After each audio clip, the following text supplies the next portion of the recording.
Hi, everyone. I'm Paul with MadCap Software. It's going to be a short video about dual bound projects with MadCap Central. So, a dual bound project means that you not only are going to have this binding to MadCap Central, but you want to have another binding, a binding to one of the main providers that integrates with MadCap Flare. So, Git, Perforce Helix Core, Subversion, Team Foundation Server. So you want first binding to one of those, second binding to Central. Why? Why would someone do this? Well, they want to keep that first binding for whatever reason. They just like it. They're established in it. They're comfortable with it.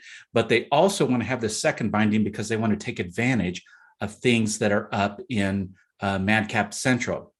A couple of things.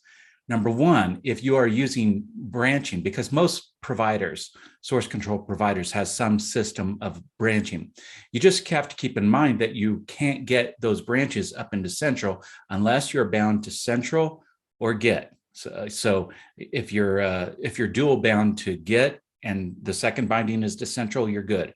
Or if you're single bound to Git or you're single bound to Central, you're okay, but you're not going to be able to get it from those other providers up into Central. Another thing to point out is if you have in the past had a dual bound project and you want to move to single bound, for example, I was dual bound. I had a first binding to Git and a second binding to MadCap Central. Well, once Central started supporting branching, then I removed that first binding. Now, this is, as I said, this is a short video. I have actually gone into much more detail in dual bound, single bound, and dual bound projects in this other video that I did in the Flare series on source control. So what I would suggest is that if you want to know more about dual bound versus single bound, go in and check out that video. I'm going to go into a lot more detail.